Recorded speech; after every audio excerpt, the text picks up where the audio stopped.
Vous n'êtes sûrement pas la seule personne à avoir une bande élastique qui traîne dans le fond du garde-robe et ne pas savoir quoi en faire. Je vais vous montrer 3 exercices qui se ressemblent, mais qui ont une variante de l'un à l'autre, qui vont vous aider si vous avez mal au dos ou une faiblesse au niveau du dos, une instabilité au niveau de l'articulation sacro-iliaque qui peut occasionner de l'inflammation, de la douleur, et si vous avez mal au nerf sciatique. Donc, ces exercices-là vont vous permettre de tonifier, stabiliser, renforcer les muscles des hanches, stabiliser l'articulation sacro-iliaque et rendre votre bassin plus stable et supporter un peu plus votre dos. Donc, avec la bande élastique, on va la prendre. Donc, c'est une résistance légère à modérée. Je vais la mettre au-dessus des genoux. Et je n'ai pas besoin de faire une grosse résistance. Okay? Donc, je fais un nœud simple, sans trop serrer, et je vais faire un nœud comme ça. Je vais vous montrer la version au sol pour commencer. Donc, c'est le fameux pont que j'appelle, ou l'exercice de fesses montées. Mais au lieu de presser avec un objet entre les genoux ou de garder nos genoux libres, on va mettre une légère résistance contre la bande élastique. Le plus important, c'est s'assurer que vos pieds sont parallèles à la largeur des hanches et qu'ils sont au même niveau. Okay? Vous êtes sur une même ligne, les orteils regardent dans la même direction. Et lorsque vous vous couchez, vos pieds ne devraient pas bouger. Je n'ai pas les talons trop rapprochés, nous trop éloignés. Je mets la distance des pieds de mes hanches qui me permet d'avoir le bassin au neutre. On peut faire le bras le long du corps. Pour ceux qui seront plus habitués, ils pourront faire les bras ici sur la poitrine ou même les bras allongés. On va aller la version la plus simple. Prenez conscience de vos points d'appui sous vos pieds. Okay? Souvent, quand on a une faiblesse d'un côté, j'ai un pied qui va basculer, qui va tricher. Donc, je vais sentir le milieu du talon, la base du gros orteil et la base du petit orteil bien enracinés, bien enfoncés dans mon tapis. Je vais inspirer. À l'expiration, je vais bien presser mes 3 points d'appui dans mon tapis, dans le sol. En expirant, je vais rentrer légèrement mon ventre, serrer les fesses. Et je vais faire une belle diagonale des jambes avec le tronc. J'inspire, je redescends. Expire, je presse, serre les fesses, rentre le ventre, allonge les cuisses et pousse légèrement vers l'extérieur. Crée une petite résistance de chaque côté. Et j'inspire, je redescends. Expire, presse les 3 points d'appui, serre les fesses, serre le ventre, allonge les cuisses, comme si quelqu'un tirait vos rotules vers l'avant. Et j'inspire, je redescends. Expire. Si vous avez un côté plus faible, vous avez tendance à laisser votre pied décoller du sol. Gardez le gros orteil, la base du gros orteil bien en appui. Créez une résistance égale de part et d'autre. Et on redescend. Expire. Allons. Donc, je ne monte pas plus haut que la hauteur des épaules, des omoplates. Et j'inspire. Je ne presse pas contre le sol avec mes mains. J'inspire, je redescends. Expire. Donc, vous allez sentir l'effort dans les grands fessiers, ischio-jambiers, un petit peu à l'extérieur ici. Le bas du ventre est un peu serré. On inspire. Expire. Soulève. Allonge les cuisses. Rentre le ventre. Serre les fesses. Inspire. Expire.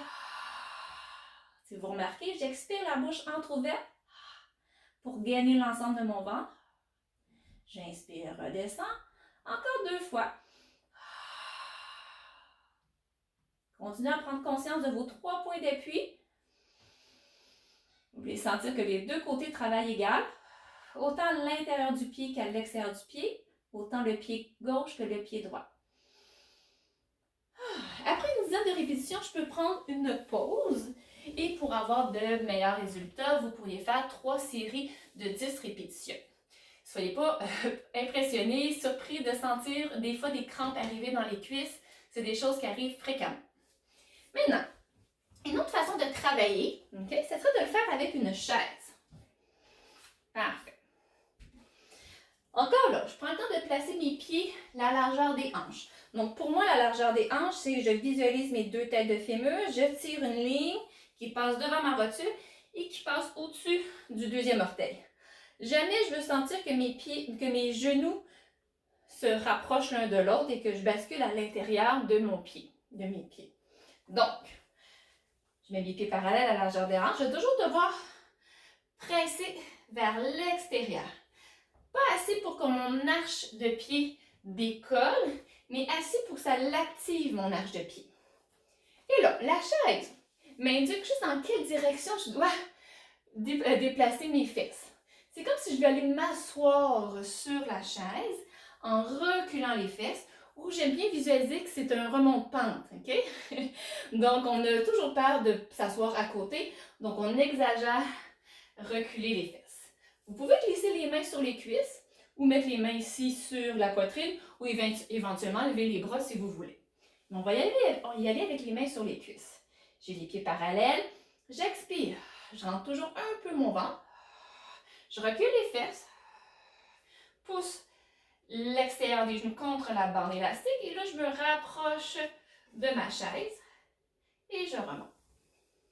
Pour ne pas créer de tension inutile dans mon cou, je laisse ma tête, mon cou suivre le mouvement de mon tronc. Au début, je regarde à l'avant et là, je regarde à l'avant du tapis naturellement. Je recule les fesses, rentre le ventre, pousse vers l'extérieur et j'inspire, je reviens. Au départ, mon poids est autant sur les talons que sur l'avant du pied.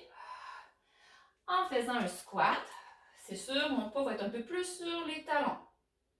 Et j'inspire, je reviens. Expire, le nombril recule, les fesses reculent, je pousse les genoux, également à droite et à gauche. J'inspire, je remonte. Expire, vous pouvez même essayer de frôler la chaise avec vos fesses. Et on inspire, on remonte. Expire, rentre le nombril vers la colonne. Et on remonte. Expire, on gagne à peu près à 15-20%. Pousse, détends les épaules. Inspire, reviens. Encore 3 fois, expire. Rentre le nombril, recule les fesses, pousse. Et on remonte. Encore 2. Remonte. Et une dernière fois. Et remonte. Si vous avez des problèmes au niveau des genoux, c'est difficile de baisser, vous pouvez toujours commencer avec une chaise un peu plus haute et diminuer la hauteur de la chaise. Et si vous voulez travailler encore plus loin, vous pourriez mettre un petit banc.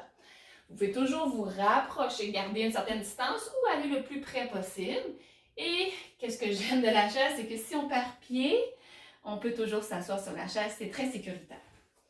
Prochaine version, dernière, c'est le même principe, on veut juste travailler en action, okay? En déplacement. Donc, le principe est le même. Ma position de base est sensiblement la même. Donc, je m'installe comme si je voulais faire mon squat sur la chaise. J'ai les pieds parallèles à la largeur des hanches. Je pousse légèrement mes genoux vers l'extérieur pour créer une tension dans ma sangle. Le nombril est reculé. J'abaisse les épaules. Si vous remarquez, là, mon dos il est droit. Je n'ai pas arrondi ma colonne. Je ne l'ai pas creusé exagérément. Je conserve ma courbure naturelle. Et là, on va faire des pas chassés. C'est-à-dire qu'on va frôler le sol avec nos pieds en ouvrant sur le côté. Et je reviens. Donc, j'expire, pousse, inspire, reviens. Si je le fais de ce côté-ci, vous ne voulez jamais que le genou soit à l'intérieur de votre pied. Au contraire, vous voulez toujours que le mouvement soit initié par le genou pour travailler les rotateurs externes des hanches. Donc, je suis en position, squat. J'expire, je rentre un peu mon ventre, je pousse, j'ouvre d'abord mon genou, mon pied suit. J'inspire, je ramène non. Expire, pousse en premier le genou. Inspire, reviens. Expire, pousse. Inspire, reviens. Pousse. Inspire, reviens. Donc, on pourrait choisir un corridor, faire une quinzaine de répétitions et de faire l'aller-retour. Donc, pousse, inspire. Pousse, inspire. Toujours ici par le genou qui pousse sur la bande élastique, qui contracte la fesse. J'ouvre, j'inspire, reviens. Ouvre, inspire, ouvre, inspire et faites attention au cours de route de ne pas vous revenir à la verticale. Gardez toujours un angle ici à peu près de 90 degrés. comme si vous étiez prêt à venir vous asseoir sur une chaise. Beaucoup plus exigeant, mais ça tonifie le dos, le ventre, les grands fessiers, moyens fessiers et tout ce qui stabilise les hanches et l'articulation sacro-iliaque. Donc, arrangez-vous selon la place que vous avez de faire une dizaine de répétitions dans une direction, une dizaine de répétitions dans l'autre. Si vous avez peu d'espace, faites 5, 5, 5, 5. Prenez une pause et vous pouvez faire la série 3 fois. Voilà.